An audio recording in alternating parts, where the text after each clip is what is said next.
Buenas noches. Buenas noches. Buenas noches. Buenas noches. Buenas noches. Buenas noches.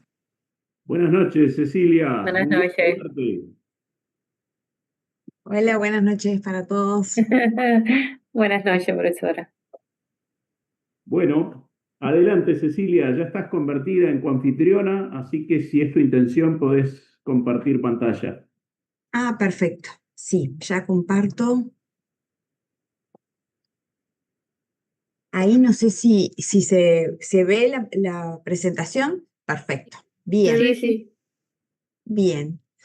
Bueno, la idea de la clase de hoy es terminar las obligaciones a cargo del trabajador, que nos quedaba una sin dar, que nos quedó de la clase pasadas, y rápidamente empezar con las obligaciones terminar con las obligaciones del trabajador, no sé si lo dije bien, y empezar y tratar todas las obligaciones a cargo del empleador, que vamos a ver que son más unas cuantas, así que la idea es empezar rápidamente.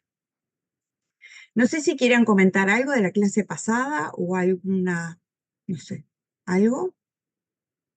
Bien, entonces vamos a empezar.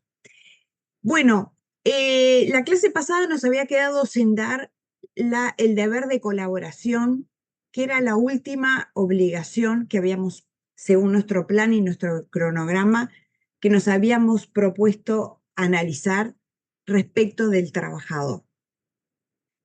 Esta obligación de colaboración está muy vinculada con la anterior, que era el deber de fidelidad y de buena fe que habíamos estado estudiando, ¿no?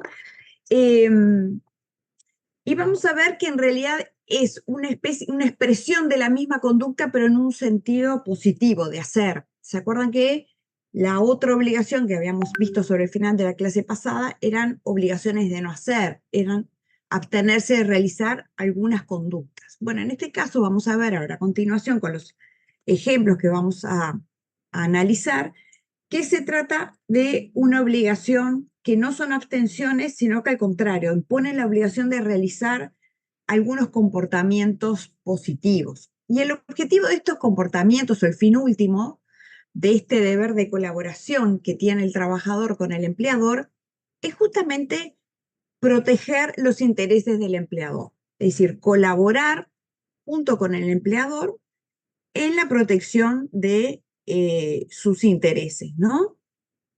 Y estamos hablando, vamos a ver a continuación, de actos que tienden a la protección de los intereses del empleador y que se pueden resumir en, como dice allí, poner en conocimiento, denunciar hechos que puedan constituir irregularidades o delitos, comunicar fallas en la producción o defectos en las maquinarias, realizar tareas de otra categoría siempre que exista un motivo justificado y que sea transitorio, trabajar horas extras en caso de necesidad y utilizar los medios de protección personal para evitar accidentes, entre otros. Entonces vamos a empezar a hacer una breve explicación de cada uno de estos ejemplos para que se entienda. Un ejemplo clásico, típico, que ustedes en el material de estudio lo van a encontrar en toda la bibliografía que marcamos, es este de realizar horas extras en caso de necesidad. Nosotros el Instituto de las Horas Extras es un tema que todavía no se vio en el curso, que se va a ver en las próximas clases, pero bueno, lo que caracteriza a las horas extras es que no hay obligación de realizarlas. Entonces, en este caso, lo que dice la doctrina es que se entiende que es parte de este deber de colaboración del trabajador hacia el empleador cuando, en caso de necesidad, por un hecho imprevisto, inminente, que surgió, digamos, en el momento, el empleador le pide al trabajador que haga horas extras y que en este caso se entiende que en cumplimiento de este deber de colaboración, salvo que exista un motivo de fuerza mayor, el trabajador debería colaborar. Los ejemplos que se ponen es, por ejemplo, se recibió una partida de materia prima bueno, que no es posible procesarla, ya sería la palabra a Jorge Trindade. Se recibió una partida de materia prima que bueno, de forma excepcional se rompió una máquina y cuando se logra reparar una máquina le queda poco tiempo de vida útil a esa materia prima y entonces es necesario procesarla rápidamente para que esa partida de materia prima no se estropee, no se pierda y no se ocasione un perjuicio al empleador, por ejemplo, eso. O se recibe un pedido excepcional de un cliente excepcional bueno, y se le pide a los trabajadores la realización de las extras. Se trata de situaciones, vuelvo a decir, como dice allí, un caso de necesidad puntual, ¿verdad? Y se entiende que el trabajador, en cumplimiento de este deber de colaboración, salvo que tenga, vuelvo a decir, una necesidad de fuerza mayor, debería acceder y colaborar con el empleador en esta situación puntual de necesidad. Sí, Jorge, adelante. Jorge Trindade. En aquellos trabajos que son, por ejemplo, de turnos rotativos, lo he visto cuando el que va a tomar el turno siguiente se enferma por algún motivo o no puede asistir por algún motivo, de fuerza mayor, obviamente, la persona que está en el turno, por lo general, tiene que quedarse a cubrirlo. Excelente ejemplo que podría ser esto o también el que se marca en la penúltima viñeta allí en la placa, que habla de realizar tareas de otra categoría o en este caso que ustedes planteaban de otro turno, cuando existe un motivo justificado y transitorio, ¿no? Por ejemplo, el ejemplo que ponía Trindade es ese. Se sabe que el trabajador que va a entrar al siguiente turno se enfermó, no pudo venir y bueno, se me pide que yo continúe trabajando, hago horas extras para cubrir esa vacante, que es algo superviniente, ¿no? Que no fue posible preverlo de otra manera. Y entonces se le pide al trabajador que en cumplimiento de este deber de colaboración lo haga. O, por ejemplo, entramos a las 8 de la mañana y en ese momento nos enteramos que bueno, alguien no sé, yo trabajo, pongámosle, en la parte de secretaría y se me informa que la telefonista ese día no va a venir. Entonces se me pide que además de mis tareas de secretaría, ese día cubra la función del telefonista para suplantar o bueno, en el momento, digamos, cubrir esa tarea. Y bueno, como parte de ese deber de colaboración, en forma puntual y por un motivo justificado y transitorio, también puede ser que yo cubra otra categoría distinta a la que yo realizo. Había alguien, perdón, que levantó la mano y no llegué a ver el nombre. Guillermo, sí, Urruti, adelante. Perdón, Rodríguez Mancini hace referencia a la participación que tienen en una tarea en común, por ejemplo, en el aspecto personal de una relación, por ejemplo, que hace indispensable ¿cómo es? Que no haya cierta solidaridad en el tema de las horas extras. Exactamente, exactamente. Clara Roldán. Sí, profesora, barba gelata se refiere a que, vamos a decir, se trata, este deber de colaboración es una obligación que tiene el trabajador de conservar, o sea, obligación de conservación en cuanto a la seguridad e higiene y moralidad, dicen los lugares de trabajo. Se refiere a eso. Exactamente, es así, es un deber de colaboración en conservar el lugar de trabajo, preservar, digamos, y colaborar con la empresa. Exactamente. Hunter, adelante. Buenas noches, profe. Una Buenas consulta. noches. ¿Cuál sería el límite? Digo, yo he hecho en varios trabajos horas extras y en otros he hecho lo contrario. No me lo piden bien o demás. ¿Cuál es el límite? ¿Me pueden sancionar? Digo, nunca me pasó que me sancionaran por decir que no. Pero podría llegar al punto de ¿qué tipo de obligación estamos hablando acá cuando mi contrato Estamos dice este horario? No, perfecto. Estamos hablando de una situación puntual, en un caso, como dice allí, de necesidad, ¿no? Yo empecé poniendo el ejemplo, por ejemplo, de hay un aumento extraordinario de trabajo, una necesidad superviniente o la necesidad puntual de evitar la pérdida de materias primas. O sea, hay una razón justificada y absolutamente excepcional. Y vuelvo a decir, puede igualmente el trabajador esgrimir una razón de fuerza mayor para no acceder, pero si puedo hacerlo en uso de este deber o en ejercicio de este deber de colaboración, debería colaborar. Pero son situaciones excepcionales, puntuales, por un caso de necesidad que se suscitó en el momento y que no fue posible preverlo.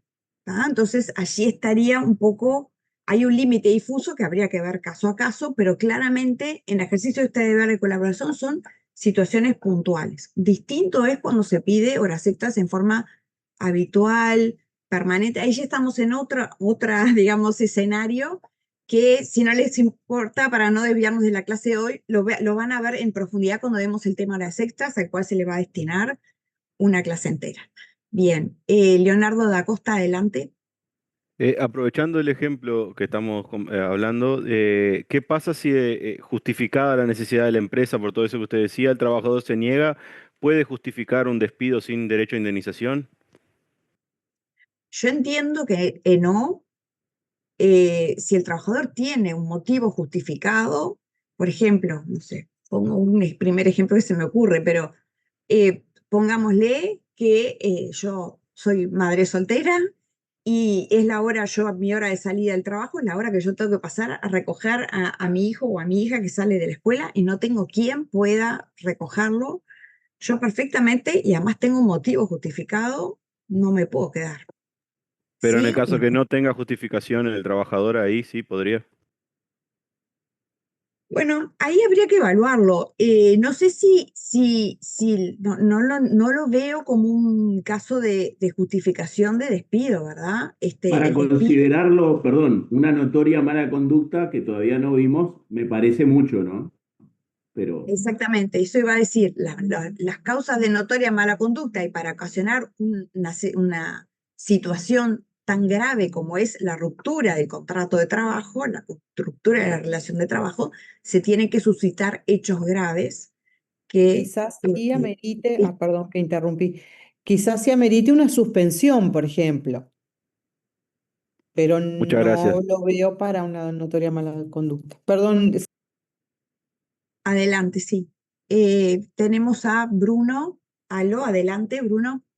No, Cintia antes, pero Perfecto, Cintia, perdón, me apareció primero una mano antes que la otra. Cintia, Leticia, adelante. Gracias, Bruno. Buenas noches, profesor y compañeros. No, yo había puesto en el chat, pero un ejemplo bien claro que lo tengo presente porque hay una familiar mía que trabaja en el frigorífico que ellos tienen y no sabíamos, yo justo ahora le mandé un mensaje, digo, mirá cómo tenía razón tu empresa, de que ellos no pueden abandonar el puesto de trabajo si hay animales colgados aún para faena, porque es como dice usted, hay un perjuicio muy grande para la empresa. Pero siempre con el lema, bajo el lema de no me pueden obligar a hacer horas extras, han tenido varios temas de que se van igual los funcionarios y como dice la otra profesora, siempre amerita una sanción en el caso de ellos, ¿no? Pero tiene justificación, pero digo porque es un ejemplo bien claro de que no puedes abandonar porque hay un perjuicio grande para la empresa. Como me dice, es mi cuñada, me dice, más de media hora no te lleva entre todos los funcionarios dejar sin faena. Exactamente, si ustedes leen el material que yo les marqué la clase pasada, la bibliografía, justamente uno de los ejemplos que pone es cuando hay posibilidades de que se eche a perder, se perjudique, por ejemplo, materia prima, lo cual implicaría un perjuicio, ¿verdad?, para el empleador. Sí, ahora Bruno, adelante. sí, una consulta. El preaviso de fulano, el jueves vamos a tener que hacer la extra porque tenemos balance, qué sé yo, no sé, ¿no? Ese preaviso mengua esa potestad del funcionario, del empleado, de no cumplir la hora extra. ¿Me entiende la pregunta? Sí, a ver si la entendí. En este caso lo que se está planteando son situaciones supervinientes, casos de necesidad que se presentan en el momento, no cuestiones que ya se sabe de antemano. Ese es otro escenario que, si no les importa, lo vemos bien cuando veamos el tema horas extras para no desviarnos del tema de hoy. Hoy lo que estamos planteando es algo superviniente, como decía la compañera, ¿no? Me avisan que mi compañero, el del turno siguiente, no viene, y si yo me voy, queda la res colgada y se echa a perder la carne. No sé, yo no entiendo nada de la industria frigorífica, pero bueno, ¿verdad? Es una situación superviniente y en el momento. Esto que, por ejemplo, es un balance que se fija con anterioridad, es otro escenario que prefiero, para no desviarnos del tema de hoy, si no les importa, lo examinamos en profundidad cuando vean el tema horas extras. Bien, bueno, entonces ese es un ejemplo, ¿no? Pero hay otros. Por ejemplo, denunciar hechos que puedan constituir irregularidades o delitos, ¿no? Claramente, en ejercicio de este deber de colaboración, poner en conocimiento del empleador posibles hechos irregulares, situaciones que podían inclusive constituir delitos. También el punto que sigue, muy relacionado con el de comunicar fallas en la producción o defectos en las maquinarias o en las materias primas, ¿no? Vemos que son todos ejemplos que van en el mismo sentido, que es esta actitud, este deber de colaborar con el empleador para evitar perjuicios de los cuales uno, por estar trabajando en la línea de producción, en contacto con la materia prima, en contacto con la maquinaria, puede tener conocimiento, y entonces, en cumplimiento de este deber de colaboración, el trabajador debe ponerlo en conocimiento del empleador para que éste, alertado, pueda tomar las medidas que considere más necesarias y evitar mayores perjuicios, ¿no? También, ahí dice en el punto final, utilizar los medios de protección personal para evitar accidentes. Eso lo habíamos visto un poquito en la clase pasada, y ahora en 2 o 3 placas más lo vamos a ver en profundidad, el tema de la salud y seguridad en el trabajo. Si yo no me pongo los medios de protección personal, no solamente me estoy perjudicando yo, sino que por mi imprudencia puedo estar inclusive ocasionando un accidente de trabajo que lesione a otros, me lesione a mí y pueda poner en peligro a mis compañeros también. Entonces, también la doctrina entiende que utilizar los medios de protección personal para evitar accidentes de trabajo es un deber de colaboración, y por supuesto que si el trabajador no se los coloca, es pasible de sanciones. ¿Está? Pero eso lo vamos a ver ahora enseguida en 2 o 3 placas más. Bueno, entonces vamos a pasar, este era el último que nos quedaba, la última obligación a cargo del trabajador. Y la idea es pasarnos, digamos, al otro bando, ¿no? Al otro actor de la relación de trabajo, que sería en este caso las obligaciones a cargo del empleador. Y vamos a ver a continuación que son obligaciones bastante más intensas, más pesadas, más importantes, digámoslo así, que habíamos explicado al principio de la clase pasada, que se debían a la desigual posición que tenían trabajador y empleador en la relación de trabajo. Entonces, van a ver que en los materiales hay muchas, pero las más importantes serían estas 5, que vamos a procurar analizar en la clase de hoy. La obligación de pagar remuneración, la obligación de suministrar ocupación efectiva, la obligación de garantizar la salud y seguridad en el trabajo, que ahí vamos a hablar de todos estos temas, la obligación de facilitar formación profesional y la obligación de respetar los derechos fundamentales del trabajador. Entonces, vamos a empezar con la primera, la obligación de pagar remuneración. Bueno, esta obligación, así como era en el caso del trabajador la obligación de cumplir con el trabajo, con la tarea, en el caso del empleador, la obligación de pagar la remuneración es la obligación más típica que tiene el empleador como consecuencia de la relación de trabajo, ¿no? Es como en esta relación sinalagmática de trabajo a cambio de salario. Bueno, del lado del trabajador era el cumplir con el trabajo, cumplir con la tarea, y en el caso del empleador es la obligación más típica es pagar la remuneración, pagar el salario. Salario va a ser objeto de otra unidad de estudio del programa, donde se van a destinar varias clases para su examen y sus distintas modalidades, etc. Pero bueno, vemos que evidentemente, vuelvo a decir, en un contrato sinalagmático es la contraprestación natural al pago por el servicio prestado, ¿no? Entonces, la primera pregunta que surge es ¿desde cuándo surge esta obligación de pagar la remuneración? Y en ese sentido, la doctrina es unánime al entender que esta obligación de pagar el salario se corresponde a la contraprestación efectiva del trabajo, ¿no? Como estamos hablando de una relación sinalagmática, lo que uno aporta genera la obligación del otro, ¿no? O sea que el pago de salario es la contrapartida del trabajo prestado. Así que la ejecución del trabajo genera un crédito proporcional. Yo a veces uso el ejemplo, no sé si muy feliz en clases, de decir que cuando uno empieza a trabajar es como que fuera una maquinita que va generando cada día de trabajo, va generando salario, ¿verdad? Y bueno, y entonces, ya con el primer día de trabajo vamos a generar salario, segundo día de trabajo vamos a generar salario, es decir, por cada día de trabajo se genera la contraprestación.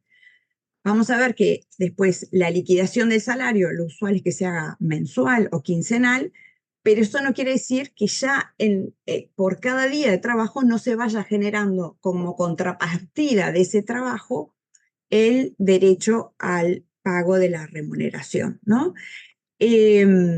La doctrina entiende, además, que este derecho al cobro del salario existe por el hecho del trabajo cumplido, aunque, por ejemplo, el contrato tenga algún tipo de nulidad. Eso lo vieron cuando estudiaron el principio de realidad, cuando estudiaron los principios, que lo que importa es lo que nos marca la realidad, y si hay un trabajo realizado, se genera el derecho al cobro de la remuneración. Después, otra cosa también importante es que hay determinados momentos en el contrato o relación de trabajo en los que el trabajador, aunque no trabaje, igual percibe salario. Son situaciones puntuales, algunas de ellas dispuestas por la ley, como por ejemplo cuando estamos en un caso, cuando estamos en la licencia anual. El trabajador goza de su licencia anual, no está prestando efectivamente trabajo, sin embargo, por disposición legal, tiene derecho a cobro de remuneración. Lo mismo en los casos de los feriados pagos, etcétera, institutos todos que vamos a estudiar más adelante en el curso. Y también puede darse situaciones en las que el trabajador no preste trabajo efectivo e igualmente cobre la remuneración o una partida equivalente a la remuneración, que se da cuando esta obligación se transfiere a un tercero. Por ejemplo, en los casos de seguro por enfermedad, licencia maternal o seguro de desempleo, situaciones en las que quien paga es el BPS, el Banco de Previsión Social, o en los casos de accidentes de trabajo, donde quien paga es el Banco de Seguros del Estado. Entonces, bueno, vuelvo a decir, esta sería como la obligación clásica o la primera obligación o la obligación más típica a cargo del empleador. Pero también hay otras obligaciones más. Y la siguiente obligación que tiene el empleador o a cargo del empleador es la obligación de suministrar ocupación efectiva, dice la teoría. Y en este punto ha habido como una variación. Esta obligación supone que el empleador debe suministrar las tareas en la cantidad y calidad suficiente y acorde a la categoría laboral para la cual fue contratada el trabajador. Pero en este tema hubo una evolución en la doctrina, porque en un primer momento se decía que mientras el empleador pagara el salario, no importaba si el trabajador trabajaba o no, si le asignaba tarea o no. Esto hace muchos años. Posteriormente, últimamente, en los últimos años, ha habido una evolución en este tema y ya la doctrina entiende que es muy importante para la dignidad del trabajador y para su carrera profesional que se le suministre una ocupación efectiva. Porque esta ocupación efectiva vendría a ser la traducción, digamos, del derecho constitucional al trabajo. Es decir, si yo voy al trabajo y no se me proporciona tarea, ¿sí?, puede estar violentando mi dignidad como trabajador, puede ser una manifestación junto con otras que puedan dar lugar a figuras como por ejemplo las del acoso laboral, acoso moral en el trabajo, puede ser una forma de discriminación también. Entonces, fue por ello que esta obligación de suministrar ocupación efectiva tuvo una revalorización, un reposicionamiento, digamos, y hoy en día se entiende que hay un derecho del trabajador a que se le proporcione ocupación efectiva. Es decir, yo tengo derecho a ir al trabajo y que se me dé tarea conforme a la categoría para la cual fui contratado. Sí, Guillermo Urruti, adelante. Profe, por ejemplo, entonces, si yo voy a un trabajo y no se me asigna una determinada tarea o trabajo, según mi profesión o grado, yo puedo demandar al empleador por razón de discriminación o no sé, no sé por qué otra cosa, por no Bien, cumplir con esa bien. obligación. Hay un derecho a que se proporcione ocupación efectiva y en caso de que no se proporcione la ocupación efectiva, habrá que analizar el caso concreto si es por una situación de discriminación, si es por una situación como un elemento más de una figura de acoso laboral, acoso moral que se está ejerciendo contra ese trabajador. Habrá que verlo caso a caso. Igualmente puede haber situaciones en las cuales el empleador carezca no de proporción de trabajo porque no lo tiene, debido a situaciones, razones tecnológicas, razones económicas y de otro tipo que se justifiquen. Por ejemplo, yo soy operario de la máquina X y justo hoy fui a trabajar y la máquina está rota. Y llamaron al técnico y el técnico la está reparando y pasó todo el día y yo no pude trabajar en mi máquina porque, vuelvo a decir, la máquina se rompió. O sea, hay situaciones de necesidad, vuelvo a decir, donde por motivos, vuelvo a decir, tecnológicos, económicos o de otro tipo que estuvieran justificados, bueno, por una cuestión circunstancial no es posible ese día tarea. suministrar tarea ese día o 2 días o 3 días, en fin, ¿no? Hay que verlo en el contexto. No, eso no invalida la obligación del empleador de igualmente pagar la remuneración, ¿no? Claro. Pero Bien, gracias. se puede dar esa situación, ¿no? Bien, y también van a ver ustedes que apunta Gipla Rodríguez que igualmente hay varias situaciones en las que además de todas las razones que vimos, el trabajador tiene especialmente un interés legítimo en prestar efectivamente la tarea, como puede ser, por ejemplo, el caso de un contrato a prueba. Yo estoy contratado a prueba, firmé un contrato a prueba por 30 días, por 60 días, por 90 días, yo tengo interés en trabajar, porque yo quiero demostrar mis aptitudes, mis cualificaciones para el trabajo, para poder quedarme con el puesto de trabajo. Si estoy en un contrato a prueba y no tengo trabajo, voy a tener dificultades para poder demostrar mi calificación. Lo mismo en el contrato de aprendizaje y lo mismo en los casos en los que la retribución, el salario, se fija en parte por la cantidad de trabajo realizado. Por ejemplo, cuando el trabajo se compone, por ejemplo, una parte del salario se compone en base a comisiones, ¿sí? Si yo no tengo trabajo, no tengo mercadería para vender, la porción de mi salario equivalente a las comisiones va a ser muy inferior, ¿sí? Y eso va a afectar mi salario al final del mes.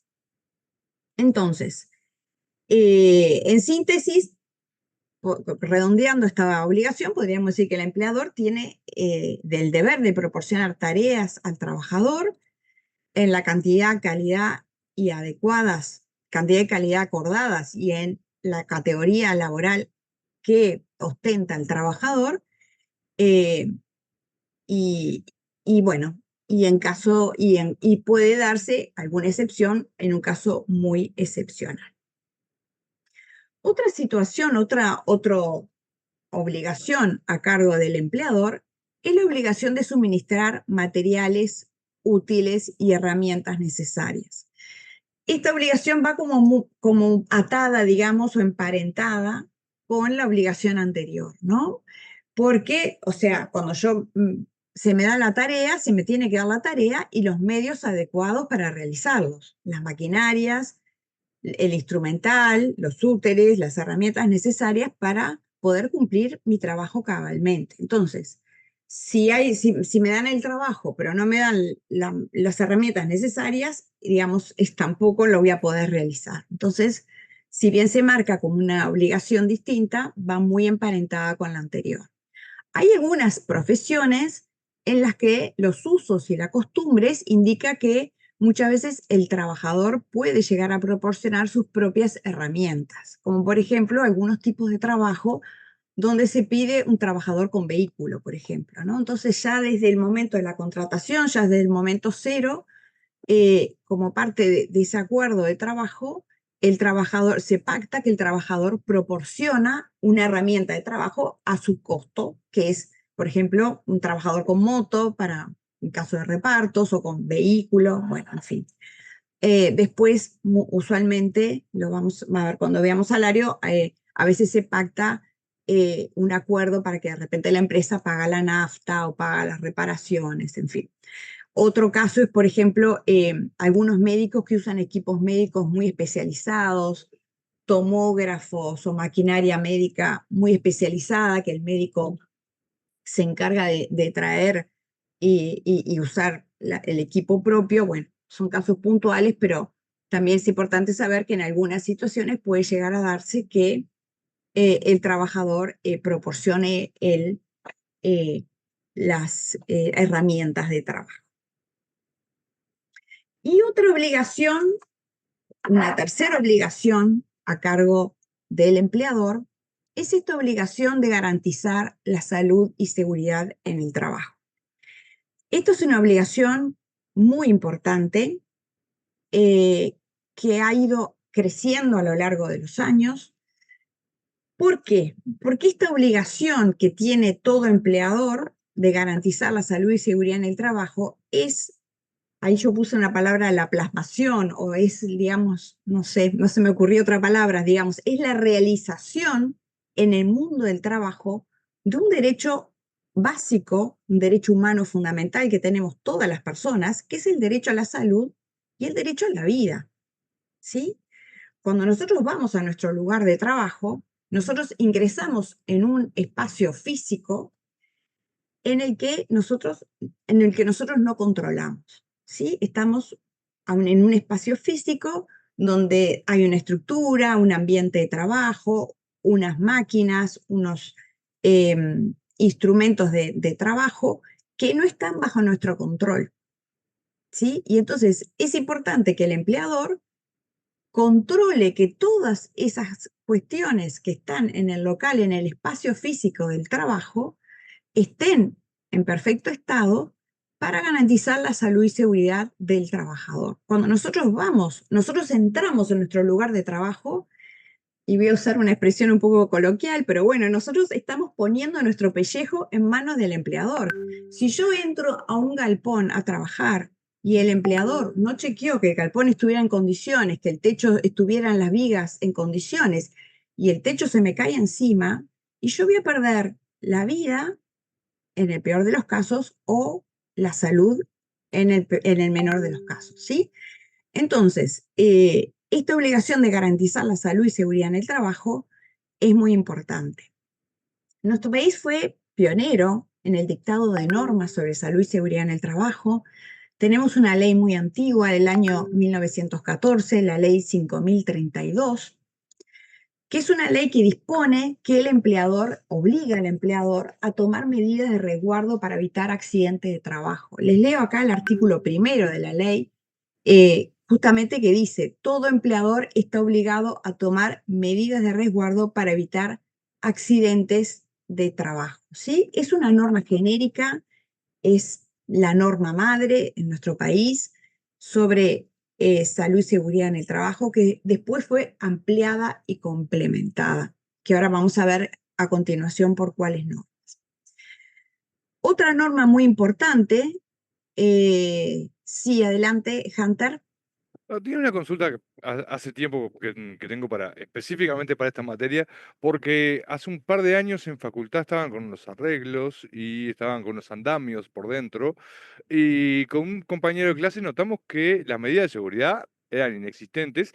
Llegamos a ver que había unas tiras con gancho que estaban en el galponcito, había una especie de galponcito chiquito, y incluso nos planteamos, pero esto tenemos que denunciarlo, no tenemos que denunciarlo, porque estaban caminando sin nada, absolutamente sin nada. Era un poco molesto desde el punto de vista de que es facultad de Derecho y pensando, claro, pero estaba esperando que se planteara el tema de las medidas de seguridad porque no quedaba claro si era que no lo hacían porque el patrón lo llevaba a que trabajara más rápido y lo hacían sin eso, porque algunas herramientas de seguridad llegamos a ver, pero también nosotros, digo, si uno ve este tipo de cosas, que por fuera, ¿no?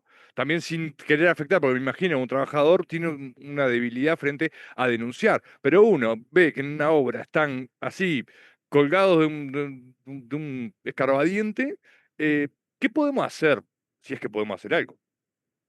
Excelente la pregunta. Bien, se puede hacer mucha cosa. Ya le voy a dar la palabra a Clara.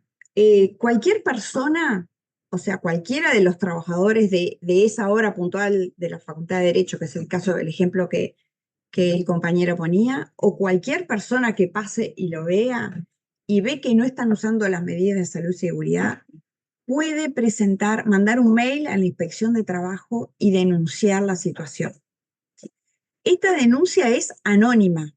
Quiere decir que hasta los propios trabajadores pueden denunciar sin riesgo o peligro de que se pueda haber afectado su fuente de trabajo. ¿tá? Esto no solamente por medidas de salud y seguridad, como en el caso del ejemplo que ponía el compañero, de los arnés, del andamio, etcétera, sino también por condiciones generales de trabajo que se le llama a cuando llego a fin de mes y no me pagaron el salario, no me dieron la licencia anual, institutos todos que ustedes van a ver a lo largo del año y van a ver que hay reglas específicas, plazos para pagar el salario, plazos para otorgar la licencia, es decir, cualquier tipo de irregularidad, ya sea de general, así documental, como de salarios, licencias, etcétera, o irregularidades en salud y seguridad, se manda un mail a la Inspección de Trabajo y la Inspección de Trabajo manda a los inspectores de trabajo a inspeccionar la obra o la empresa, ¿sí? Y vuelvo a decir, las denuncias son anónimas, así que como ciudadanos todos podemos colaborar en las normas de salud y seguridad. Un mail anónimo está complicado. Bueno, perdón, les cuento la cocina porque la conozco de adentro. El mail en realidad llega a una oficina que se llama Oficina de Asesoramiento y Denuncias, que recibe el mail, ¿sí? No es anónimo porque es enviado desde un correo electrónico, pero con ese mail confecciona algo que se llama una orden de servicio, ¿sí? Donde el funcionario del Ministerio de la Inspección de Trabajo detalla las irregularidades que se decían, se transcribían allí en el mail, y esa orden de servicio es la que reciben los inspectores de trabajo y la que van a llevar ellos en mano al momento de hacer la inspección. Entonces, los inspectores de trabajo no saben quién denunció. ¿tá? O sea, reciben esa orden de servicio que les dice, inspectores de trabajo, vayan a 18 de julio y Eduardo Acevedo que hay un andamio con trabajadores trabajando en altura sin las medidas de seguridad. Y los inspectores van, pero los inspectores ya no saben quién denunció, ¿sí? Y esa oficina de asesoramiento de denuncias maneja la información con reserva, hacen las órdenes de servicio y después eliminan los mails. O sea, hay toda una cadena de seguridad. Yo a veces, hablando apurado, dije lo del anonimato, pero no claramente. Es Clara Roldán. Profesora, realmente este tema es de gran importancia porque la OIT, a través del convenio 155, o sea, nuestro país lo ratificó a ese convenio, y también hay un decreto reglamentario que es el 291 del año 2007. Ese decreto podríamos decir que tiene un marco para la seguridad, la salud en el trabajo, para prevenir todo este tipo de accidentes, riesgos laborales, y además busca con esto un alcance que incluye también al sector público. Y bueno, pienso que los trabajadores también ante estos riesgos inminentes o peligros, podríamos decir, están como, podría decir, no sé, facultados a detener las actividades y no tienen por qué recibir ningún tipo de represalias, porque en realidad ¿qué están haciendo? Protegiendo el derecho a la salud y a la vida. Y en cuanto a eso, no hay nada que decir, ¿no? Exactamente. Habíamos hablado en la clase pasada del derecho a resistencia que puede oponer un trabajador. Le habíamos puesto el ejemplo concreto vinculado a la construcción, el decreto 125, habíamos leído el artículo, ¿se acuerdan? Que cualquier trabajador que considere que se le solicita una tarea que implica un riesgo para su salud y seguridad puede oponerse, ¿sí? Eso después va a ser, obviamente, valorado, seguramente tenga que ser probado ante un juez, ¿no? Pero el trabajador puede oponerse legítimamente sin sanción alguna cuando entiende que esa tarea tiene un peligro real o inminente para su salud. Pero bueno, la compañera se adelantó porque, bueno, yo les hablé de la ley del 14, la 5.032. Después tenemos una ley más reciente, la 19.196, sobre responsabilidad penal empresarial, que, bueno, justamente dispone que aquel empleador que no adopte los medios de resguardo y seguridad previstos en la normativa, de forma que ponga en peligro grave y concreto la vida, salud o integridad del trabajador, será castigado, bueno, dice la norma, de 3 a 24 meses de prisión. O sea, además de todo, es castigado con un delito, considera un delito. Tenemos además convenios internacionales muchísimos. La norma madre, convenio madre en tema de salud y seguridad es el 155, pero hay otros muchos más. Hay algunos específicos para cada rama y sector de actividad, para la industria pesquera, para la parte agropecuaria.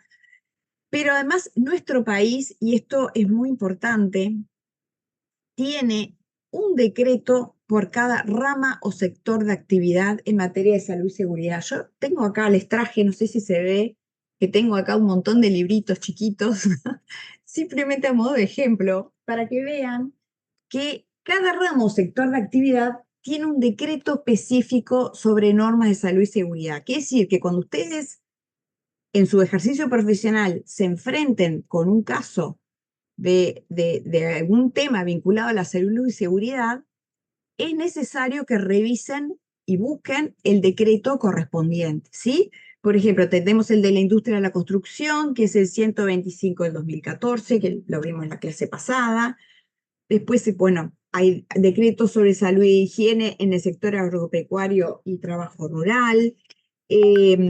Hay otros sobre trabajo en los call centers, hay otros sobre trabajo en la industria química, hay, bueno, otros sobre trabajo en la industria forestal, bueno, y así sucesivamente, ¿sí? Hay muchos decretos y después hay decretos residuales que en caso de que la rama o sector de actividad que nos toque no tenga un decreto específico, se aplican los residuales, pero lo importante es saber que vamos a tener que buscar, ¿sí? Buscar el decreto que regule esa rama o sector de actividad.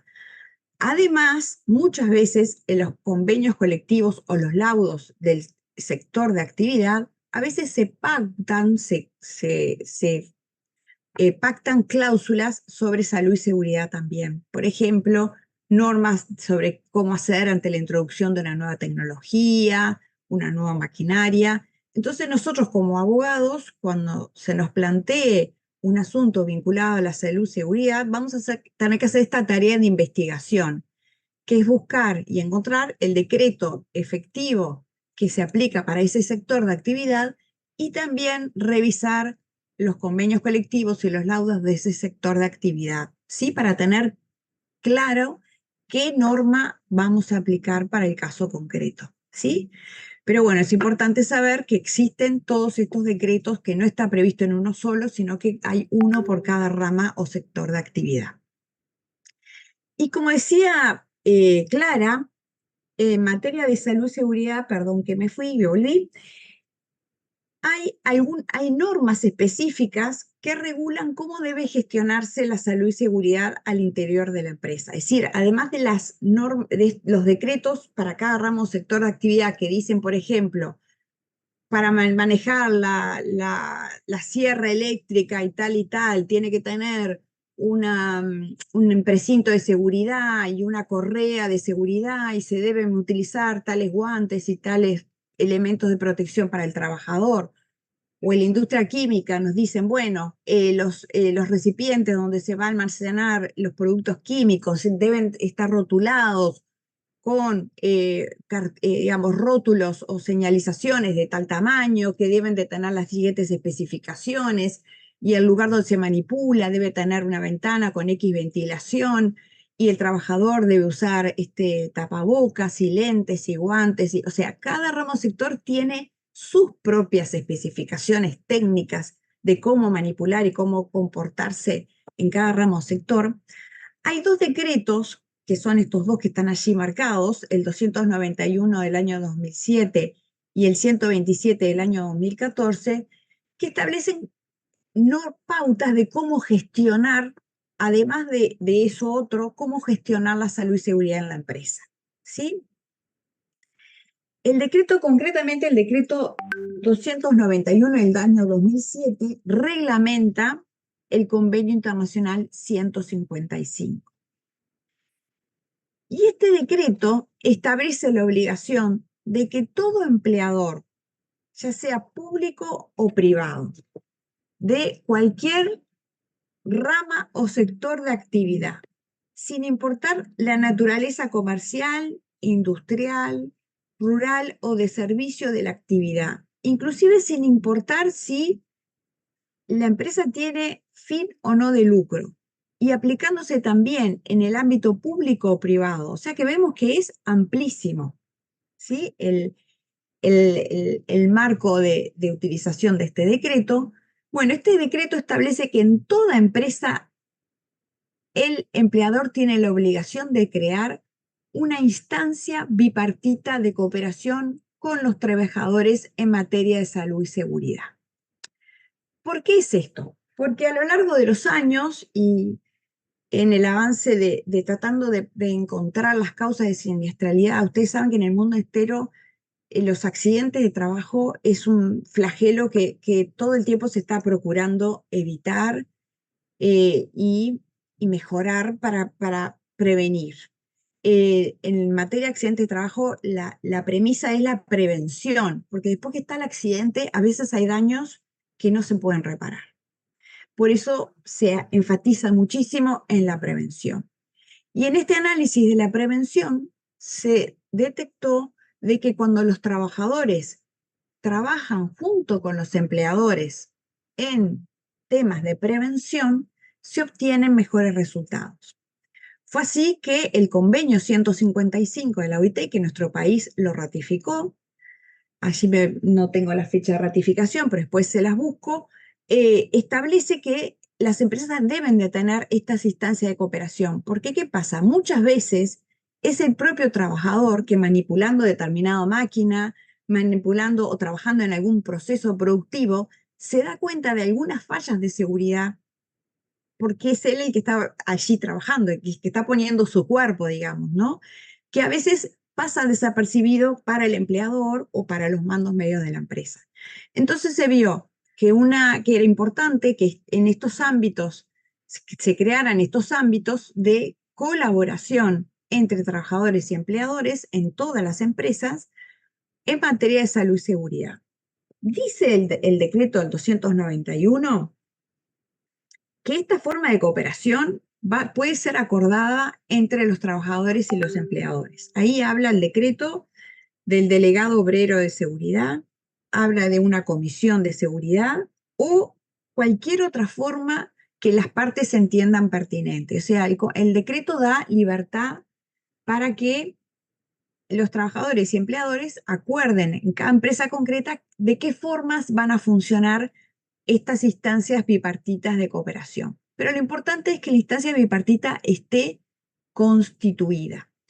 Y las competencias que tienen estas instancias bipartitas son muy amplias. Dice el artículo 5 del decreto 291 del año 2007 que tienen competencia para planificar la prevención, para evaluar nuevos riesgos surgidos de la innovación tecnológica, para promover y colaborar en la planificación de la capacitación dirigida tanto a los empresarios como a los trabajadores en prevención de riesgos laborales, para llevar un registro de todos los incidentes, fallas y enfermedades profesionales que hubieran surgido en la empresa, porque al llevar registro se ve que hay muchas fallas, repetidamente se da una falla en tal lugar, bueno, entonces ahí alerta sobre la necesidad de revisar las condiciones de seguridad de ese lugar, para llevar estadísticas de siniestralidad, para mantener y promover la cooperación en salud, seguridad y medio ambiente laboral. Es decir, tienen competencias muy amplias y lo importante es que estas instancias se constituyan y que funcionen. La Inspección de Trabajo controla, cuando hacen las inspecciones en las empresas, controlan que estos ámbitos estén constituidos y estén funcionando, ¿sí? Los invito a leer el 291, no es muy largo, son 15 artículos, 16, que tiene, bueno, otras previsiones. Y otra instancia también importante en materia de salud y seguridad en el ámbito de la empresa está establecida por el decreto 127 del 2014, que la clase pasada, una compañera, alguna de ustedes, nos hablaba de los técnicos prevencionistas. Ahora no me acuerdo quién fue. Porque, ¿qué establece este decreto 127? Establece la obligación del empleador de contar con servicios de prevención y salud en el trabajo. ¿Y qué son estos servicios de prevención y salud en el trabajo? Bueno, se entenderá dice el artículo 2 del decreto 127 del 2014, se entenderá por servicio de prevención y salud en el trabajo los servicios investidos de funciones esencialmente preventivas encargadas de asesorar al empleador y a los trabajadores y sus representantes acerca de, y ahora vamos a leer los requisitos, pero mayormente el asesoramiento que ellos brindan es un asesoramiento técnico en requisitos necesarios para conservar un ambiente de trabajo seguro y saludable y adaptar el trabajo a las capacidades de los trabajadores, ¿sí? Entonces, por ejemplo, deben identificar y evaluar los riesgos de cada puesto de trabajo, debe vigilar los factores del medio ambiente de trabajo y de las prácticas de trabajo que puedan afectar la salud de los trabajadores, deben asesorar en la planificación y organización del trabajo, deben participar en el desarrollo de programas de capacitación, bueno, y otros más están allí establecidos en los artículos 2, 3 y 4 del decreto. ¿Cómo se componen estos servicios de prevención de salud en el trabajo? Bueno, dice el artículo 5 del decreto distingue según la cantidad de trabajadores que tiene la empresa. En caso de empresas con 300 o más trabajadores, deberán contar con por lo menos un médico y un técnico prevencionista o tecnólogo en salud ocupacional. Es decir, que las empresas de 300 en adelante tienen que tener un médico y un técnico prevencionista o tecnólogo en salud ocupacional en forma permanente trabajando en la empresa. En caso de empresas de entre 300 y 50 trabajadores, o sea, de 300 hasta 50, ahí va disminuyendo el número, deben contar con estos servicios de un médico prevencionista, perdón, un médico y un técnico prevencionista que será externo e intervendrá en forma trimestral, como mínimo. Es decir, son técnicos externos que la empresa contrata y hacen evaluaciones del medio ambiente de trabajo en forma trimestral, por lo menos. Cuando hablamos de empresas de entre 50 y 5 trabajadores, estos servicios también serán externos, pero su intervención será semestral, es decir, 2 veces al año. Estos técnicos prevencionistas y médicos en salud ocupacional cumplen un rol muy importante en analizar las condiciones de salud y seguridad en las que se desempeña el trabajo en las empresas. Trabajan conjuntamente y colaborando con el empleador en todos los procesos de trabajo en la empresa y, bueno, han dado buenos resultados, nunca perfectos, pero bueno, se ha mejorado mucho los índices de siniestralidad, a pesar de que lamentablemente cada tanto nos despertamos con la noticia de algún accidente de trabajo. Pero siempre se busca en estos dos ámbitos. Vemos que en el ámbito del 291 es una instancia de los trabajadores con el empleador, a diferencia del ámbito del 127 que son técnicos, pero cada uno desde su punto de vista trabaja sobre todo orientados a la prevención. No sé si hay alguna duda o una consulta de este tema, de este punto.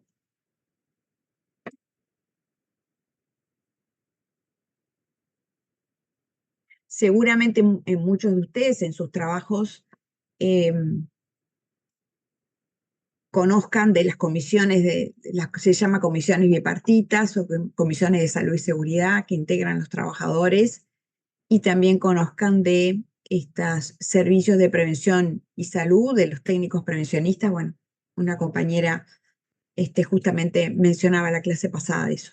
Sí, Félix, adelante.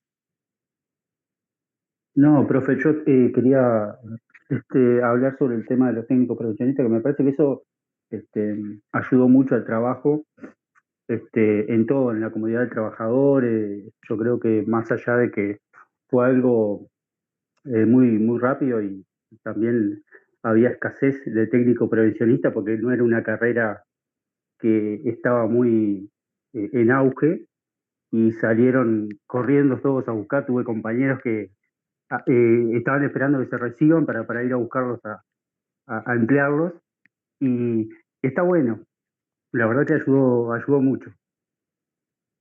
Sí, son grandes colaboradores.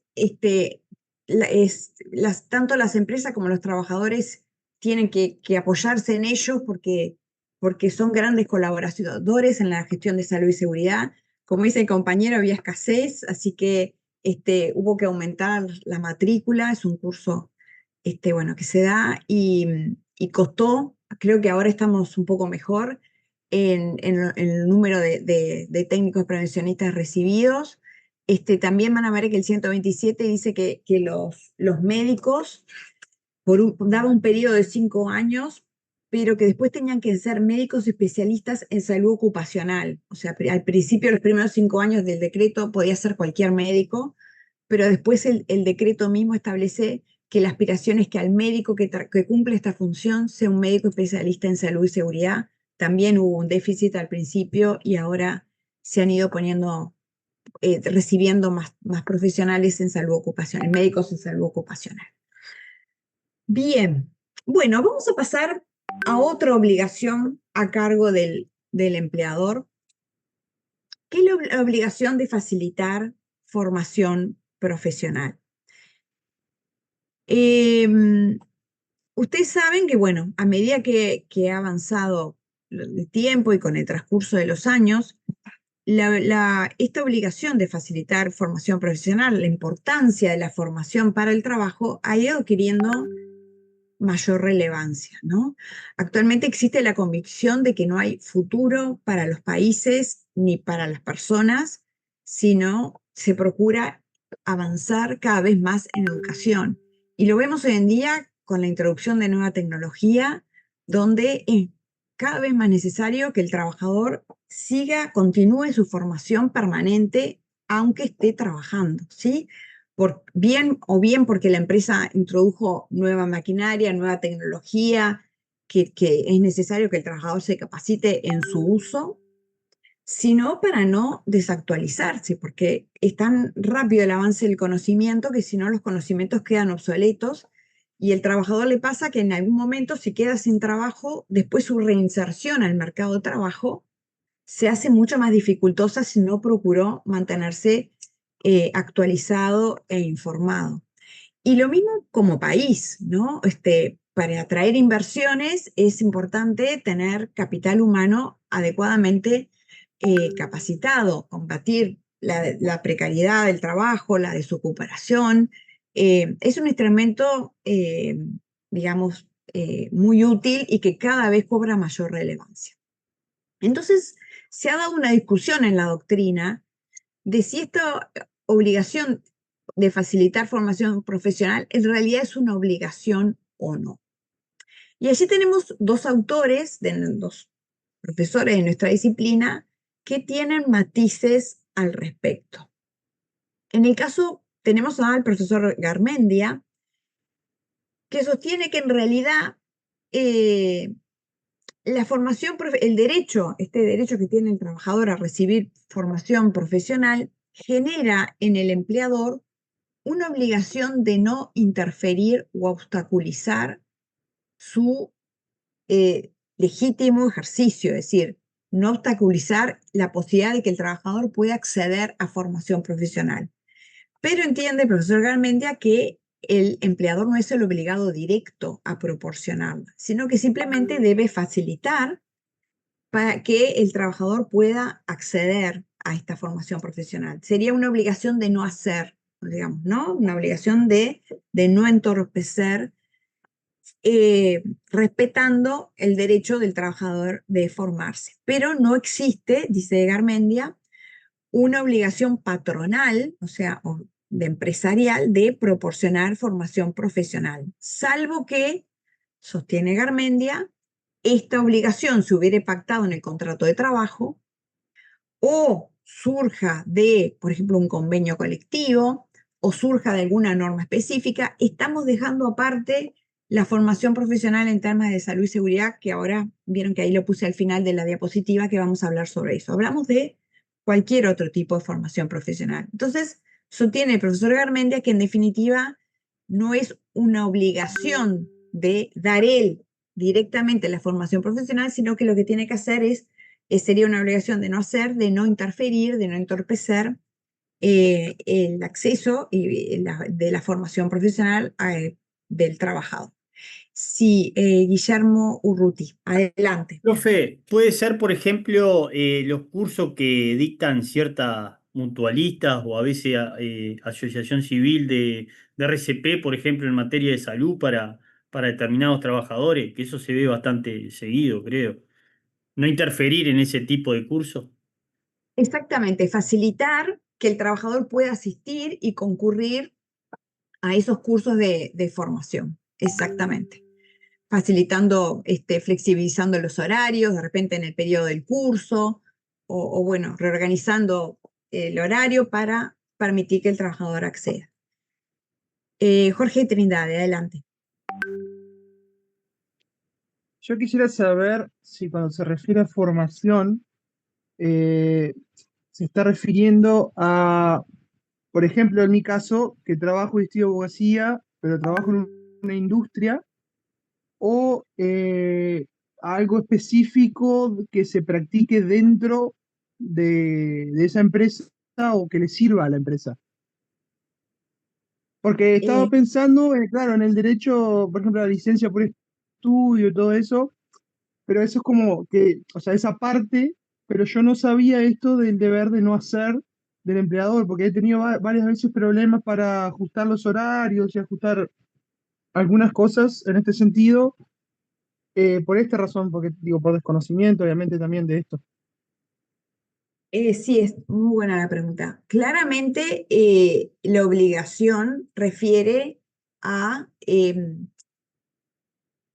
a temas, sí, formación en temas vinculadas a la rama o sector de actividad en la cual se desempeñe la empresa, digamos, ¿no? Este, digamos, y vuelvo a decir, en el caso de la posición del profesor Garmendia, lo que la empresa debería hacer es no entorpecer dentro de lo posible y dentro de sus posibilidades. Habrá que ver en el caso concreto qué tarea ocupo yo y si es posible que yo pueda o que la empresa me pueda permitir adaptar algún horario o flexibilizar en algún punto el horario para que yo pueda acceder a la formación. Pero si el curso es totalmente ajeno a la rama o sector de actividad en el que me estoy desempeñando, y ahí estaremos más a la buena voluntad de, del empleador, ¿no? Hay empresas que siempre que tienen por política fomentar la formación del trabajador, aunque sean temas muy diversos, y lo permiten hacer, pero bueno, hay otras que no, ¿verdad? No sé si contesté la pregunta. Sí, sí, sí. Entendí. Bien, bien.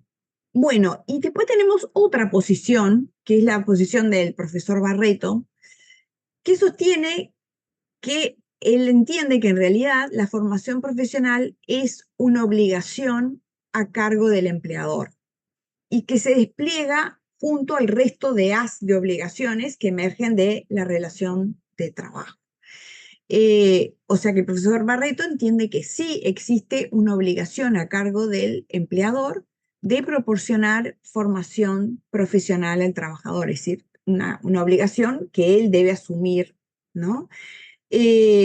¿Por qué entiende el profesor Barreto que ello es así?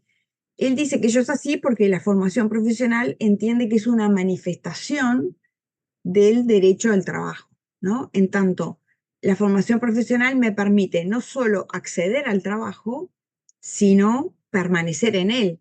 Entonces, como sería una derivación del derecho al trabajo, entiende el profesor Barreto que se trata de una obligación a cargo del empleador y que entonces es el empleador el que debería proporcionar esta formación profesional. Estefanía Sánchez, adelante. Buenas noches, profesora. En relación con lo que usted estaba comentando, creo que también tiene que ver con que está relacionado y digamos, esa formación profesional es un derecho que tiene que ver con el derecho a la educación, que en algún punto está constitucionalmente consagrado. Entonces, esto habilitaría que la formación o de la capacitación profesional que se tenga que dar puede no necesariamente estar relacionada con la tarea que se esté desempeñando en la empresa como consecuencia de esto. Digo, desde una posición argumentativa de un derecho inherente. Excelente. De hecho, se discute si la formación profesional es una derivación del derecho a la educación o del derecho al trabajo. Hay como posiciones que, bueno, son muy interesantes de analizar. En realidad parecería que tiene que ver con las dos cosas, con el derecho a educarme, la educación, que es un derecho humano fundamental, y también con el derecho al trabajo, que también es un derecho humano fundamental, ¿no? El punto aquí, los dos autores, en definitiva, ya le doy la palabra a González, establecen, los dos autores coinciden en que el empleador tiene una obligación o un deber de facilitar esa formación profesional, absteniéndose de desarrollar cualquier medida que la pueda obstaculizar, o en el caso de Barreto, yendo un poquito más allá y diciendo que está en cabeza del empleador el proporcionar esa formación profesional. Pero bueno, ambos autores establecen de la importancia de esta obligación a cargo del empleador, que ahora vamos a ver que en el caso de la salud y seguridad hay un matiz muy importante. Pero le vamos a dar la palabra a González, adelante. Y lo mío era para una consulta particular nomás. Es si el empleado se puede resistir a esa formación, por ejemplo, que el empleado, pudiendo otorgarla y otorgándola, seleccione a determinada persona para hacer el curso y que ésta se resista a su formación. Es una muy buena pregunta. A ver, vamos a ver. Yo entiendo que si es una formación necesaria para cumplir el trabajo en la empresa, es decir, la empresa introdujo una nueva tecnología, una nueva máquina, y hay un curso que tenemos que tomar todos los trabajadores para poder aprender a usar esa nueva máquina, esa nueva tecnología, ese nuevo proceso productivo que se va a introducir en la empresa. Yo entiendo que el trabajador tiene obligación de capacitarse, porque es una herramienta, si no, no voy a poder trabajar, no voy a poder usar esa nueva tecnología, lo voy a usar de manera eficiente y tal vez rompo la máquina, no sé, estoy exagerando, ¿no? Pero digo, yo necesito capacitarme para aprender a cómo usar la máquina de una manera adecuada para poder hacer mi trabajo.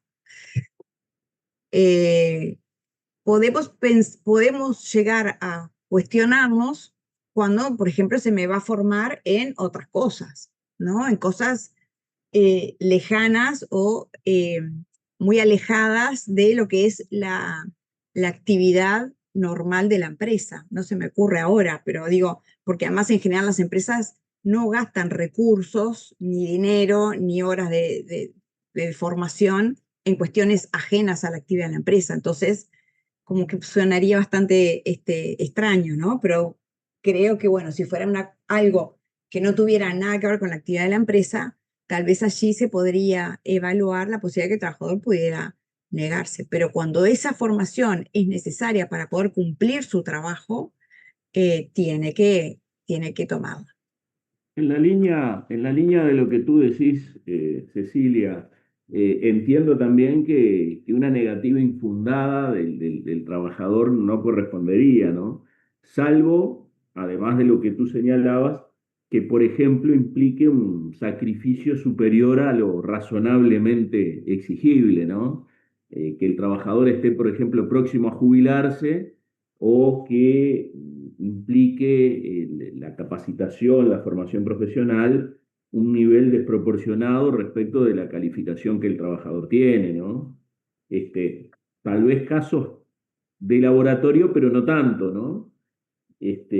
Me parece que, bueno, hay que ver siempre estas cosas en base al principio de proporcionalidad, si se quiere, y de razonabilidad, ¿no? Pero comparto lo que tú señalabas. Exactamente. Tenemos otra mano levantada. Félix, adelante. Sí, profe, yo tengo uno de laboratorio, es más en el rubro marítimo, no es por complicarla, pero a mí por lo menos yo lo vi y fue así.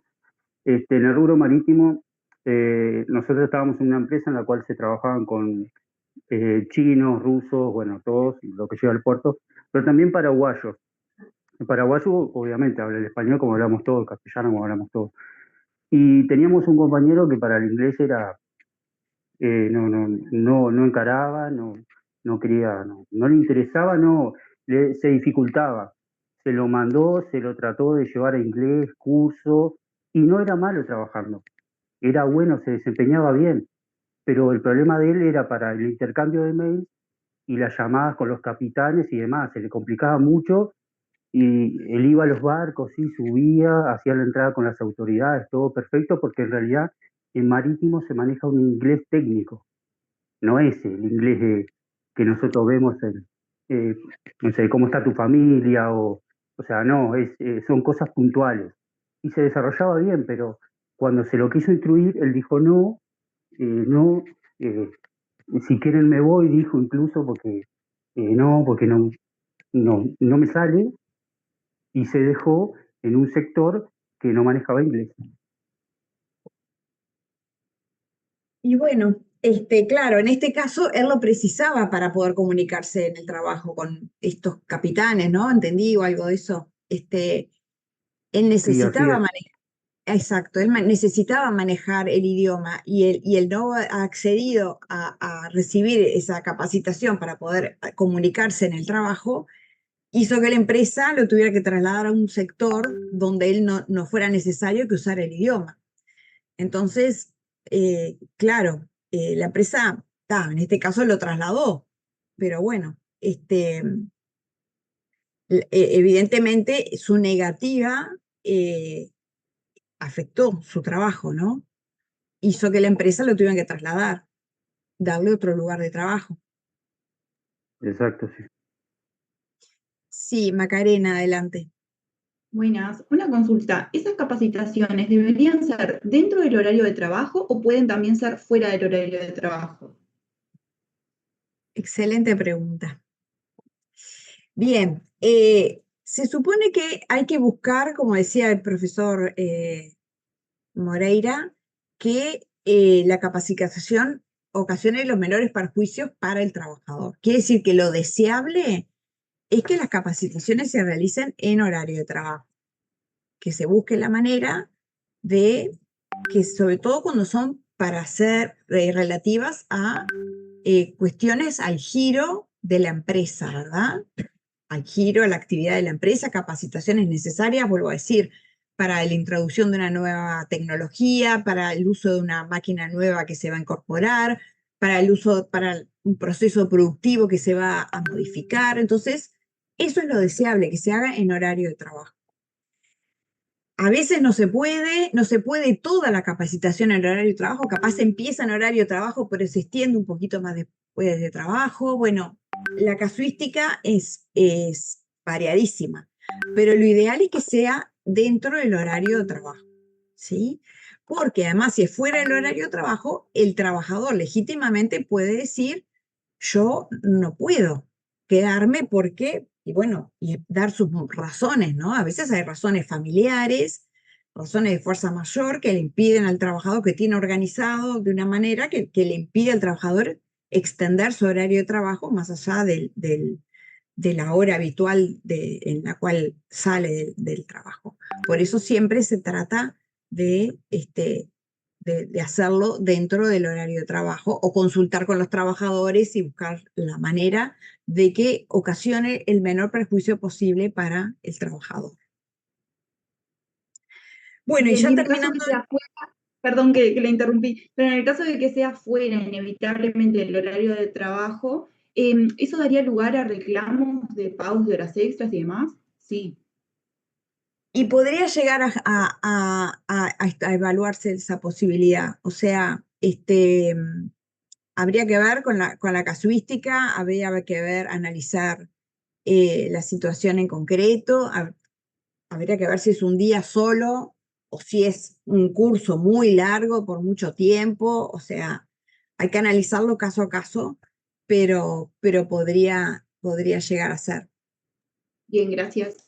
Yo creo no equivocarme que en el rubro de la salud, capaz que Danubio lo sabe, hay unos cursos obligatorios que tienen que hacer y no sé si el personal médico recibe una retribución o un plus, una partida plus por hacer esas capacitaciones. Es muy variado el panorama ahí, hay cosas remuneradas, hay cosas que Bien, no podemos sacar conclusiones generales generaliz- de eso. No. bien, muy bien. Bueno, y ahora vamos a ingresar al último tema, que a ver cómo estamos de tiempo. Bueno, ahí justito es un tema muy interesante. ¿Qué es la última obligación a cargo del empleador? Que es la obligación de respetar los derechos fundamentales del trabajador, ¿no? ¿Qué son los derechos fundamentales del trabajador? Nosotros tenemos los clásicos derechos laborales, ¿no? Que es el derecho, algunos los estuvimos viendo, el derecho al cobro del salario, el derecho a la limitación de la jornada, los institutos todos que van a ir estudiando ustedes a lo largo del curso, el derecho al pago de la licencia, del salario vacacional, del aguinaldo, ¿no? Son todos estos derechos el derecho a cobro de estas partidas, que son derechos específicamente laborales. Pero hay todo otro grupo de derechos que se llama los derechos fundamentales del trabajador. También lo van a encontrar en algún libro nombrado como los derechos inespecíficos o los derechos de ciudadanía en la empresa, que son todo un grupo de derechos que tiene el trabajador por su condición de persona humana, de los cuales no se desprende de ellos, aunque esté en el lugar de trabajo. Es decir, no son derechos específicamente laborales, sino que son sus derechos como persona humana, pero cuando está en el lugar de trabajo, no se desprende de ellos. Yo me recuerdo haber escuchado una clase de Hermía Uriarte que ponía un ejemplo que a mí me ayudó mucho a entenderlo. Decía el profesor Hermía Uriarte que cuando el trabajador entra a la empresa, ¿no? Ingresa en el umbral de la empresa, entra al recinto de la empresa, no se desprende de estos derechos inherentes a su condición de persona, como quien se saca el saco o la mochila y la deja colgada afuera en el perchero, en el casillero, en el locker, ¿no? O sea, no los deja afuera de la empresa. El trabajador entra a la empresa con toda su humanidad y con todos sus derechos de persona humana. ¿Y de qué derechos estamos hablando? Bueno, hablamos de los derechos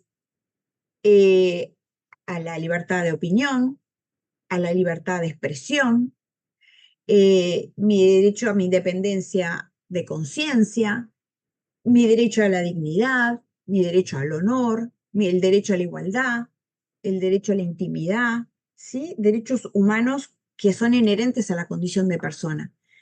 Y que cuando son violentados en el lugar de trabajo, dan lugar a algunas figuras que tienen algunos nombres, que se los nombro porque seguro ustedes escucharon hablar. Por ejemplo, cuando se viola el derecho a la libertad de opinión, de pensamiento, de expresión en el lugar de trabajo, muchas veces se asocia a situaciones de violación a la libertad sindical, cuando al trabajador no se le permite reunirse, asociarse, opinar, ¿no? Se dan esas, en el lugar de trabajo se traduce en situaciones de violación a la libertad sindical. Violaciones en el lugar de trabajo a la dignidad, al honor, a la intimidad de las personas, por ejemplo, son cuando se violan esos derechos en el lugar de trabajo, se da ante situaciones, por ejemplo, de acoso sexual o de acoso moral o laboral, o situaciones de violencia física o verbal que se puedan dar en el trabajo. Y así podemos seguir con muchos otros derechos. Estos, ya le doy la palabra a Hunter, estos derechos han tenido una evolución muy importante en los últimos años. Hace 20 años atrás no se hablaba de estas cosas, que se empezó a hablar de a poquito, lentamente, han ido adquiriendo un mayor desarrollo. Sí, Hunter, adelante. Una consulta, porque digo, a mí me tocó vivir más de una, por ejemplo, más de una elección. Y en algunos lugares las empresas han tenido que cortar un poco la libertad de expresión, no hacia imponer un silencio, sino porque naturalmente en las elecciones, como, a veces se pica, sobre todo en los trabajos, y el trabajo queda en segundo plano y las discusiones, en algunos casos las discusiones terminaban a golpe de puño y demás, porque hay algunos trabajos donde permitan mucha explosión de temas políticos, por más que vivimos diciendo que los uruguayos somos bastante pasionales con respecto al tema político y tenemos una opinión fuerte. Entonces, más de una vez me tocó vivir que la libertad de opinión en algunos trabajos era en desmedro del trabajo y de algunos trabajadores que no querían meterse en nada. Digo, me parece un tema. Digo, el caso de los abusos lo entiendo clarísimo, pero en el tema de la libertad de opinión, hay veces que el trabajo no es para todos los temas de la vida privada de las personas, porque eso se puede desmadrar un poco, por lo menos lo que me tocó vivir. Sí, sí, no, acá en este caso hablamos de la libertad de opinión y de expresión y de pensamiento vinculado a cuestiones vinculadas al trabajo, como es la libertad sindical, por ejemplo, ¿no? El derecho de todo trabajador, que ustedes lo estudiaron en el curso de laboral primero, ¿no? De crear un sindicato, de hacer actividad sindical, de concurrir a una asamblea, o sea, de expresarse en ese sentido.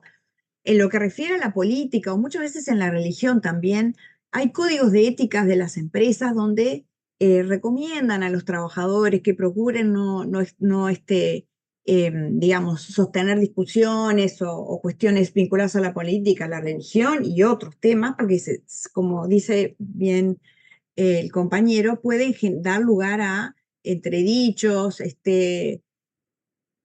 malas interpretaciones, discusiones, peleas, etcétera, y más, bueno, puede llegar a ser, entonces, sin violentar la libertad de expresión, pero bueno, se les recomienda a los trabajadores que en todo caso, si quieren sostener discusiones o conversaciones, se haga fuera del horario de trabajo para evitar distorsionar.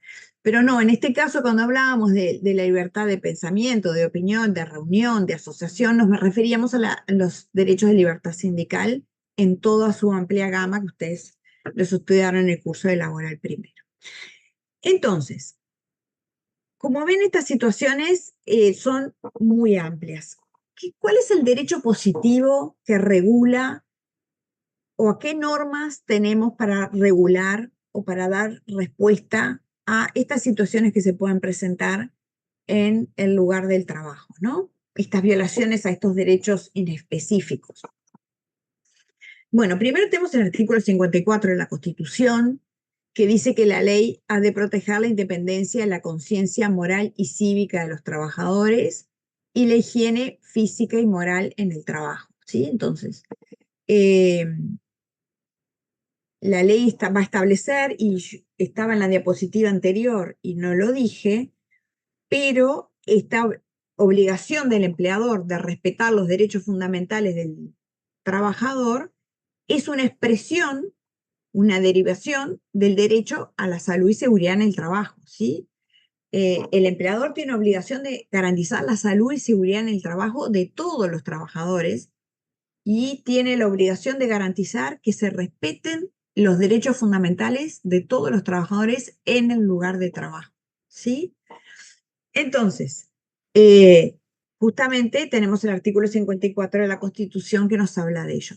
También el artículo 72 de la Constitución, que todos conocen, que dice que la enumeración de derechos que hace la Constitución no excluye otros que son inherentes a la personalidad humana. Quiere decir que pueden ir surgiendo nuevos derechos, pueden, la investigación, la doctrina, el decurso de la historia va generando el nacimiento o la identificación de nuevos derechos que igualmente quedan amparados en la Carta Constitucional, y el 332 que dicen que estos nuevos derechos y estos preceptos que reconocen derechos e imponen deberes al Estado no van a dejar de aplicarse por falta de reglamentación. Quiere decir que tenemos un derecho nuevo, aunque no esté reglamentado, igualmente deberemos procurar que se apliquen, supliendo en estos casos la aplicación y la falta de reglamentación con fundamento de leyes análogas, principios generales de derecho y doctrinas más recibidas.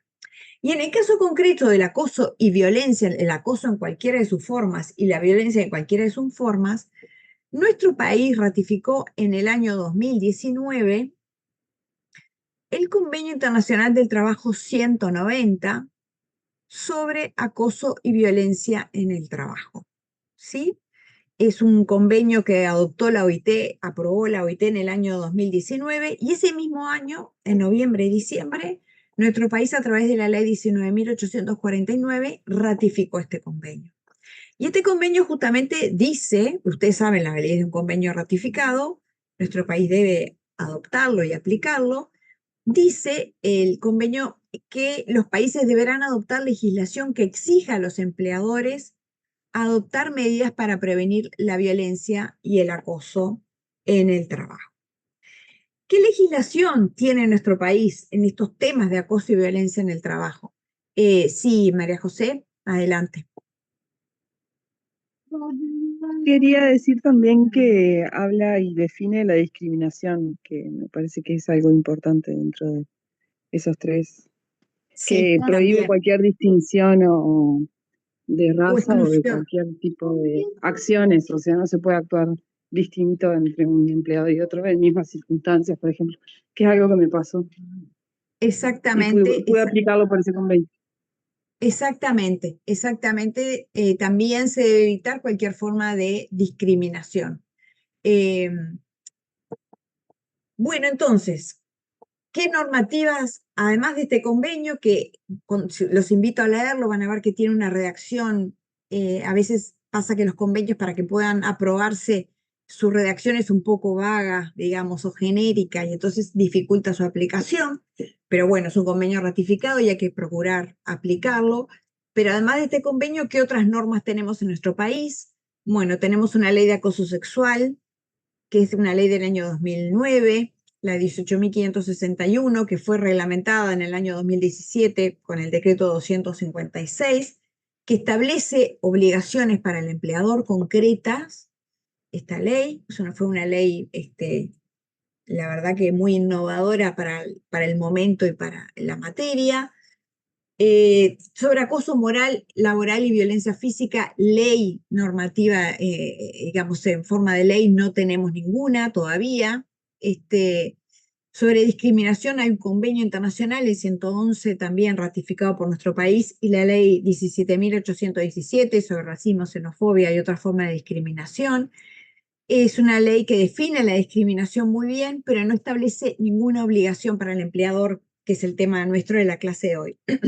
Después hay otros derechos como, por ejemplo, las cámaras de videovigilancia y el uso de la información privada de los trabajadores, que eso fue legislado con la ley 18.331, que también es un poco imprecisa. Entonces, bueno, en realidad tenemos una ley de acoso sexual que establece obligaciones para el empleador, y respecto a las otras formas de acoso o violencia o discriminación, como ya decía la compañera, no tenemos leyes específicas. ¿Qué han hecho nuestros tribunales?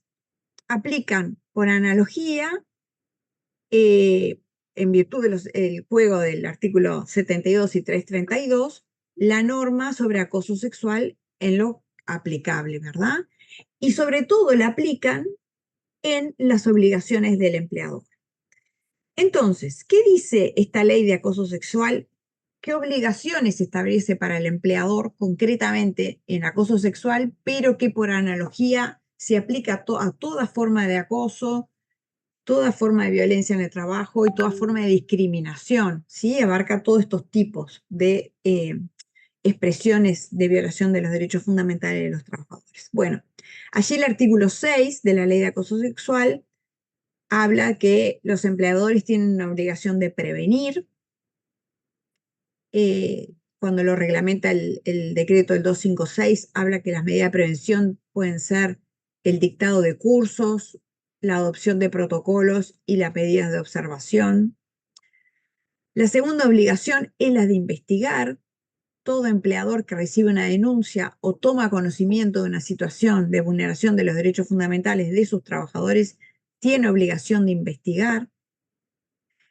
También dice el artículo 6 de la ley de acoso sexual que cuando una empresa toma conocimiento de una denuncia o de una situación de este tipo, tiene que adoptar medidas de protección hacia a los involucrados mientras dure la investigación, procurar no contacto entre los involucrados mientras dura la investigación para evitar mayores perjuicios o mayores daños. También debe ser una investigación, vamos a ver enseguida, que debe ser bastante rápida la investigación, y en caso de que se comprueben los hechos, tiene obligación de sancionar de acuerdo a lo que fue probado en la investigación, y que también toda empresa tiene una obligación de comunicar y difundir su política contraria al acoso y violencia en el trabajo. Y dice ahí el decreto del 256 que esta comunicación es bien amplia, debe comunicar a sus trabajadores, a los clientes, a los proveedores y a cualquier persona vinculada al lugar de trabajo su política de cero tolerancia a estas situaciones de acoso en cualquiera de sus formas de violencia o discriminación. ¿Cómo debería ser esta investigación que lleva adelante la empresa? O sea, una empresa diligente que toma conocimiento de una situación de acoso o violencia o discriminación debe iniciar una investigación. Si la empresa considera por algún motivo que no están dadas las condiciones para investigar, para llevar adelante una investigación satisfactoria dentro de la sede de la empresa, puede remitir la denuncia a la inspección de trabajo para que éste investigue, ¿no? A veces pasa cuando se denuncia al dueño de la empresa. Y bueno, es muy difícil que la empresa pueda llevar adelante una investigación imparcial cuando se está, digamos, indicando que el posible acosador es el dueño de la empresa, ¿no? O bueno, un cargo jerárquico alto. En esos casos, la ley permite que se remita la denuncia a la inspección de trabajo para que ésta investigue. Y la investigación de la denuncia debe llevar las reglas de cualquier tipo de investigación que lleve adelante la empresa, como por ejemplo una investigación sobre un posible robo, un posible fraude, una posible irregularidad, ¿no? Una investigación administrativa que tiene que ser en principio reservada, porque estamos hablando de derechos fundamentales de las personas, entonces solamente deben tener acceso a los involucrados y procurar llevarla en reserva sin que se difunda detalles ni de la denuncia, ni de que está presentada una denuncia, ni que se lleva adelante una investigación. Debe ser llevada por escrito, porque en caso de que surjan dudas o cuestionamientos o sede judicial la solicite, la empresa debe poder remitir la investigación al Poder Judicial. En esta investigación tienen que ser oídas ambas partes por separados y permitirles ofrecer sus pruebas y presentar sus descargos. Se debe diligenciar la prueba ofrecida por las partes y recolectar todo otro tipo de prueba que pudiese ser pertinente para poder arrojar luz sobre los hechos denunciados. Debe ser una investigación breve, no hay nada peor que una investigación abierta que dura meses y meses y meses. Debe ser una investigación que se resuelva rápidamente. Y finalmente, actuar en consecuencia. Si se probaron los hechos, sancionar a la persona que cometió la situación de acoso o de violencia o de discriminación. Y bueno, si no se lograron probar los hechos, bueno, no se sancionará, ¿no? Pero toda empresa diligente con cualquier de este tipo de situaciones tiene que adoptar estas medidas. Una cosa importante que no les dije, que estas medidas de prevención y de comunicación, es decir, el punto 1 y el punto 5, tiene que adoptarlas siempre, con independencia de si recibió una denuncia o no. Es decir, al día de hoy, y cumpliendo con el convenio 190 y con las normas que anteriormente yo les mencioné, toda empresa debe tener alguna forma, alguna medida de prevención. Lo más usual es que las empresas adopten protocolos y lo difundan en su personal o incluya cláusulas de prevención de acoso y violencia en el trabajo en los reglamentos internos o en los códigos de conducta, o a veces incluyen cláusulas en los contratos de trabajo. Mucho mejor si, además de los protocolos, capacitó a su personal específicamente sobre acoso y violencia, o por ejemplo, incluye un módulo de acoso y violencia en los cursos de inducción que reciben los funcionarios al ingresar, ¿sí? Pero toda empresa de plaza, y la Inspección de Trabajo a partir de ese año salió a fiscalizar y a preguntar a las empresas cómo previenen el acoso y violencia en el trabajo en cumplimiento del convenio 190, con lo cual todas las empresas deberían tener o un protocolo o haber dictado un curso, o mucho mejor si hicieron las dos cosas. Y ya le doy la palabra a Bruno. También, en cumplimiento de estas normas que mencionamos, toda empresa debe difundir su política institucional contraria al acoso y violencia en el trabajo. Es muy importante que la empresa deje en claro desde el momento cero que no va a tolerar este tipo de conductas. ¿Cómo se difunden? Bueno, allí, si buscan el decreto 256, creo que es el artículo 7, establece variados medios de difusión a través de la web de la institucional. Las empresas muchas veces ponen misión, visión en sus páginas institucionales, y allí dejar en claro que tienen una política contraria al acoso y la violencia. Difundir a través de folletos, carteleras en las empresas, el contrato de trabajo, convenios colectivos.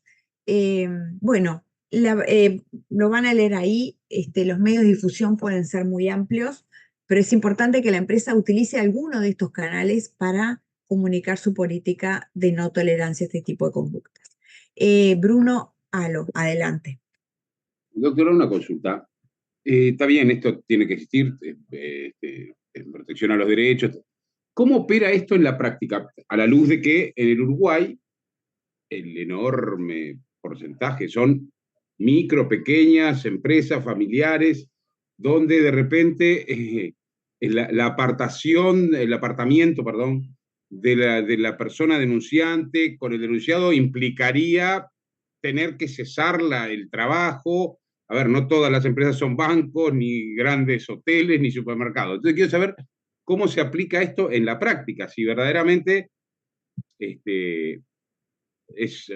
estoy diciendo que sea letra sobre papel, simplemente quiero saber si esto verdaderamente tiene una aplicación de alguna forma, para saber cómo opera. Sí, sí, sí.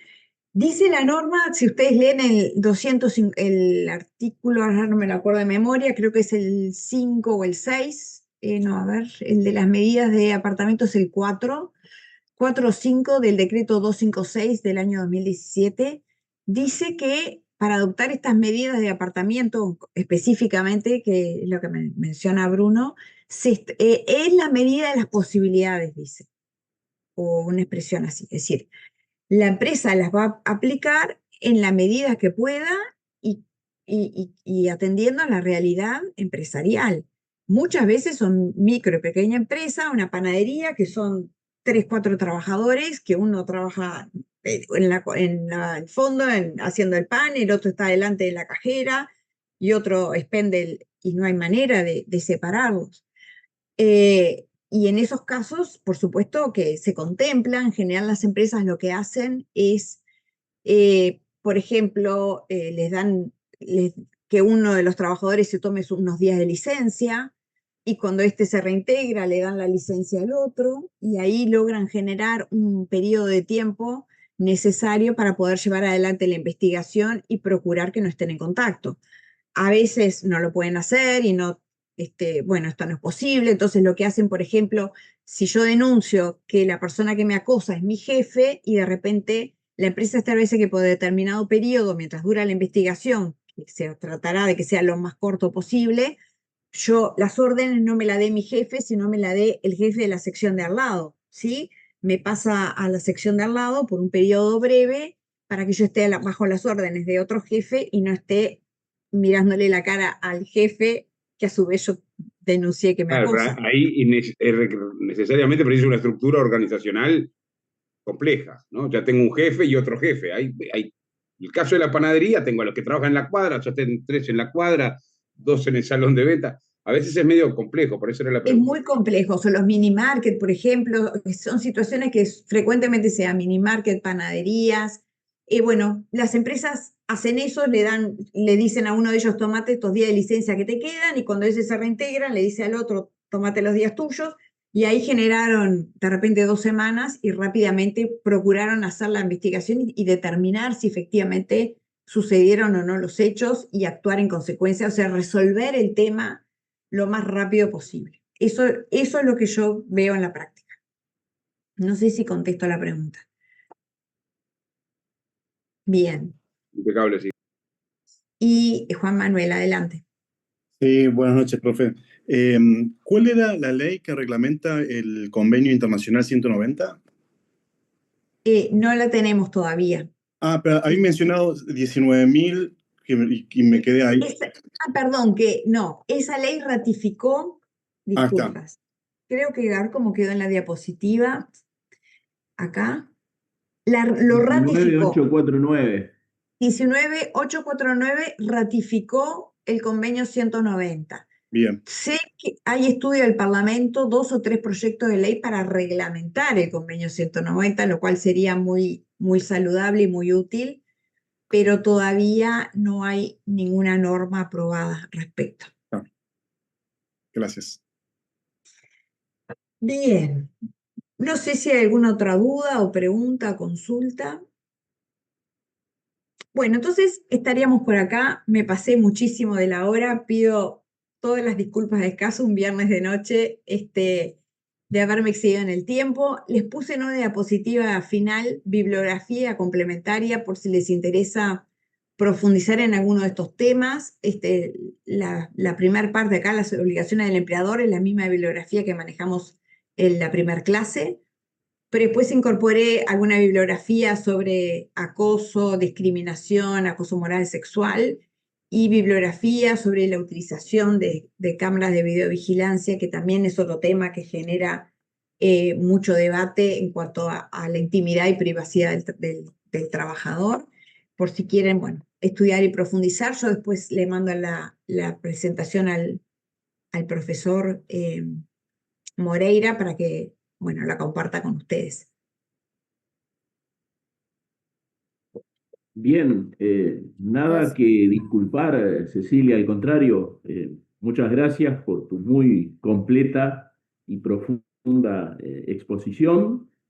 Vamos la semana próxima a comenzar el estudio del poder de dirección del empleador a través de sus dos de sus principales manifestaciones, que son el poder disciplinario y el llamado ius variandi. Así que, bueno, nos vemos el lunes. Aprovecho a saludar a Alicia, que veo ¿Qué tal? también que está conectada. Muchas gracias, Cecilia, una vez más. Y bueno, buen fin de semana para todos. El lunes nos estaremos entonces reencontrando. Bueno, yo Buenas pido noches. disculpas que no Muchas gracias. contesté, Chao, las gracias. preguntas del chat, pero no las veo cuando comparto pantalla. Gracias y buenas noches. Buenas noches. Gracias. Buenas noches.